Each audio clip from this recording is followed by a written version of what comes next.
Baik, itu yang dinyatakan Menko Polhukam. Ada pandangan mengenai pernyataan Menko Polhukam ini? Sudah tahu siapa yang menggunakan usernya dari data-data ataupun juga password yang digunakan, Abah?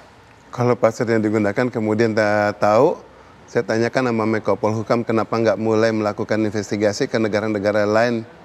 Karena aplikasi operating system semuanya yang digunakan di kita, itu juga digunakan berbagai negara lain. Jadi kalau bisa menembus passwordnya seseorang, tahu dia dalam lokal di sini, ilmu yang sama digunakan untuk menembus dan kemudian ngecek informasi intelijen dari negara-negara yang lain. Indonesia bisa kaya tuh pemerintahnya, kemudian badan intelijennya bisa mempunyai semuanya aksesibilitas kepada yang lain-lain. Jadi nggak terlalu lah, saya nggak bisa bilang itu bilang enggak ataupun enggak ya. Tetapi tergantung, kalau dibilang ada 1-2 orang yang saya bilang, oh saya tahu passwordnya, ya mungkin kenal sih. Tapi kalau kemudian BSSN semuanya mengetahui password semua orang, selama ini kan banyak kejadian juga koruptor-koruptor semuanya yang kemudian menggunakan data-data semuanya juga bermain-main password di situ, apa sementara ini nggak kebongkar. Kalau bisa kebongkar semuanya dong dibongkar.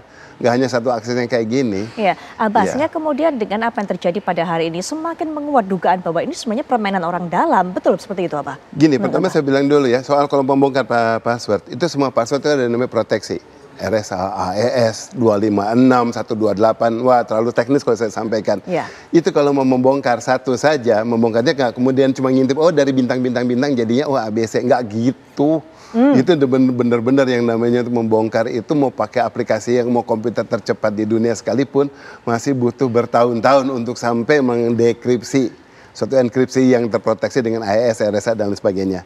Ya, nah sekarang kalau itu bisa ditembus berarti kan juga begitu mudah bisa melakukan pembongkaran semua isu-isu.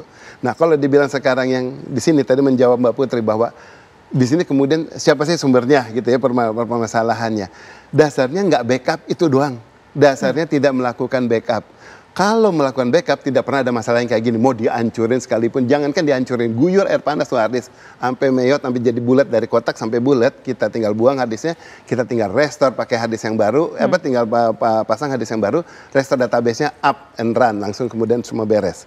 Ya, kalau umpamanya hancur, ada jalanin tahapan 6R, removal, reinstall, rebuild, kemudian recovery, kemudian restore, kemudian restrain. 6 langkah ini yang harusnya dilakukan. Kalau dicari di internet nggak ada. Ini metode saya yang biasanya kalau saya melakukan recovery, tahapannya kayak gini. Nah, tahapan ini bisa dilakukan kalau saya memang bisa ngomong gini, berarti memang dilakukan semua orang juga. Metode sama-sama orang-orang IT semuanya sama, cuma saya mempolakan aja. Tetapi kalau langkah di sini masa semua orang-orang IT bisa melakukan hal yang kayak gini, sementara PDM segitu semua nggak ada. Ya karena nggak bisa. Karena mereka tidak ada backupnya. Nah, backup kemudian bangganya Menteri langsung saja bilang yang Budi Ari pada saat di rapat dengan Kominfo menyatakan bahwa dia sudah menemukan bahwa Menteri yang terdahulu menyatakan backup itu harusnya dinyatakan ternyata opsional. Sedangkan Budi Ari mulai bilang sekarang backup itu harus mandatori. Dengan bangga itu di Komisi 1 mengutarakan di situ. Itu malah salah. Gitu loh. Kalau umpamanya itu sekarang saya mengutip pernyataan Ibu Mutia Hafid ya yang waktu itu bilang kalau Kominfo itu melakukan langkah yang kebodohan nggak punya backup dan solusi yang diberikan sekarang melakukannya mandatori itu juga menunjukkan semakin ada kebodohannya. Kenapa kebodohan? Beliau itu diangkat jadi Menteri Kominfo bukan baru kemarin ini kan, tetapi dari yang sejak dia mulai menggantikan Pak Plate, di situ harusnya orang yang concern dia melihat area-area yang kritis di area dia, di situ dipastikan bahwa backupnya itu kemudian harusnya memang udah harus mandatori. Nggak nunggu sampai ada masalah baru memastikan itu mandatori apa opsional. Itu satu. Yang kedua, kalau dia umpamanya dia bilang yang dulunya adalah opsional, ketentuannya dari Pak Plate, kan di bawahnya Pak Plate juga ada dirjennya, ada staff-staffnya, ada orang-orang IT-nya juga di Kominfo. Masa semuanya menyetujui bahwa backup itu harus opsional? Padahal yang benar adalah mandatori. Masa yang nggak ada mengkoreksi menterinya, baru yang sekarang seorang menteri bilang, oh itu harusnya mandatori, jebret, semuanya ngikut. Ini masa cuma pintar satu menteri doang, satu Kominfo? Enggak lah, yang pintarnya semua kan. Tetapi ini sadar suatu hanya diambil sebagai suatu alasan saja. Dan yang lebih dipastikan lagi bahwa hanya dibilang mandatori udah beres, padahal salah. Walaupun backup itu mandatori, frekuensi backupnya harus dipastikan. Jangan mandatori kemudian 6 tahun sekali, tetapi mandatori itu harus benar-benar setiap hari sekali. Dan kemudian harus melakukan offsite backup. Jangan hanya disimpan di data center yang sama, harus ditarik keluar. Pernyataan langkah-langkah ini tidak ada yang disampaikan oleh Pak Menteri. Menkominfo, Berarti ya. berikutnya akan mengalami hal yang kayak gini. Sekarang udah dibukain nama orang lah, umpamanya Dewa Robinsa Renzo.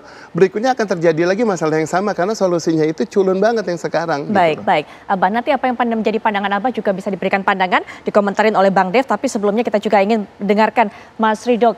Kalau Mas Ridho, ini saya kembali mengulang bahwa apa yang disampaikan oleh Brand Cypher ini di media sosial mengatakan bahwa hari Rabu kami akan memberikan kuncinya secara gratis. Kami berharap serangan kami membuat Anda sadar pentingnya untuk mendanai industri ini dan merekrut ahli yang punya kualifikasi. Ini merupakan cukup janggal juga kalau kita dengarkan. Nah, melihat hal-hal seperti ini, apakah kemungkinan sebenarnya bisa terjadi lagi, terulang lagi, ini kembali lagi, apalagi ada faktor pesanan dan sebagainya tadi, Mas Ridho? Ya, terima kasih, Pak. Kalau pertanyaannya apakah mungkin terulang kembali, menurut saya sangat mungkin. Ya, ini bukan pesimistis, tapi 2 hari ini saya itu menghabiskan waktu ya terutama menyelami Bridge Forum itu. Di tengah-tengah kita ini masih dibingungkan dengan kasus PDN itu. Itu kemarin hanya dalam 6 jam ya dini hari itu ya.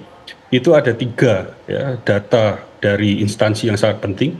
Ada Inavis, sebelumnya ada BAIS ya. Ada BAIS, kemudian catatan saya langsung melihat langsung itu ada dari BIN, dari Polri, dari Inavis. Jadi 4 itu yang penting yang datanya itu ditawarkan. Ya. Berikut sampel-sampelnya dan saya lihat langsung apakah benar sampelnya. Itu memang betul. Ya. Jadi data-datanya sangat bahkan berumur baru 2 minggu. Jadi baru 20-an Juni sudah sudah dipublish di sana. Ini artinya kalau sangat mungkin terjadi, menurut saya sangat mungkin terjadi. Jadi ini harus ada pembenahan yang mendasar. Ya. Baik dari sisi teknis dan juga non teknis, termasuk sumber daya manusianya, dan kita dengar bahwa anggaran untuk perawatan itu sangat besar, ya 700 miliar perawatan server itu. Jadi itu bisa kita menggunakan fitur-fitur paling canggih dengan SDM-SDM terbaik jika menginginkan itu sangat bisa. Artinya dengan dana yang begitu besar sejauh ini sebenarnya pemanfaatan dana tersebut belum cukup maksimal kalau menurut Mas Ridho? Iya, jadi menurut saya itu dana terlalu besar. Ya entah itu kemana ya, itu yang bisa menjawab Kominfo sendiri. Ya, karena kenapa saya sebut terlalu besar? Saya pribadi sekarang juga mengelola server ya yang kelasnya tidak sebesar PDN, tapi yang mungkin hanya host beberapa service saja. Ya itu di sini di Yogyakarta kita menerapkan backup standar ya. Kita otomatis dan segala macam seluruh image dari setiap virtual mesinnya dan seterusnya. Kita menerapkan hal-hal seperti itu dan dengan cost yang sangat murah dan fitur-fitur keamanan kita juga menggunakan yang berbayar itu tidak semahal. Kita tidak membayangkan kalau 700 miliar dalam setahun itu kan berarti 1,9 miliar per hari untuk perawatan itu dan masih juga tidak dilakukan backup tadi. Jadi menurut saya bukan hanya tidak optimal ya. Mungkin mohon maaf ya ini dengan segala hormat, tapi kapasitasnya jauh ya dari standar untuk merawat atau membangun PDN tadi. Belum ada, tidak hanya kesadaran tapi knowledge-nya mungkin masih perlu upgrade itu kira-kira. Baik, Bang Dev terakhir penutup juga Bang Dev, silakan berikan pandangan dari apa masukan yang disampaikan oleh Abah Abimanyu tadi masalah backup data dan ternyata ketika tadi Mas Ridho mengatakan meneliti untuk dana sebesar itu 700 miliar rupiah untuk maintain, ini apa yang didapat ini ternyata sangat tidak seimbang begitu dengan yang dikeluarkan. Silakan Bang Dev. Ya, memang angka itu sangat besar, itu kan angka tahunan dalam walaupun sekarang ini masih PDSN ya, tapi kan kita hanya dalam waktu hitungan 1 bulan lagi, bahkan kurang dari 1 bulan lagi kita akan sudah transformasi ke PDN ya, pusat data nasional, makan anggaran yang lebih dari 700 miliar pembangunan saja mungkin sudah makan anggaran triliunan. Nah, 700 miliar itu kan hanya untuk perawatan dan juga transformasi, penyimpanan data, pengelolaan data. Nah, ini sekarang aja masih sementara sudah kebobolan seperti ini. Nah, jadi membuat kita semakin khawatir seberapa efektifnya dan seberapa amannya, seberapa secure-nya data yang akan disimpan. Karena kita tidak lagi berbicara jumlah kementerian, tapi kita bicara data seluruh KL, bahkan sampai dengan pemerintahan, mulai dari pemerintahan pusat, provinsi, kabupaten, kota, bahkan mungkin sampai dengan tingkat desa, semua datanya akan tersimpan di satu sistem, yaitu di dalam PDN. Ya, di satu sisi ini akan memudahkan menyelaraskan untuk melakukan pelayanan, akan tapi terbukti dengan adanya disatukan ini membuat jelas Achilles point kita itu di mana, titik lemah pemerintahan kita di dunia digitalisasi itu ada di mana.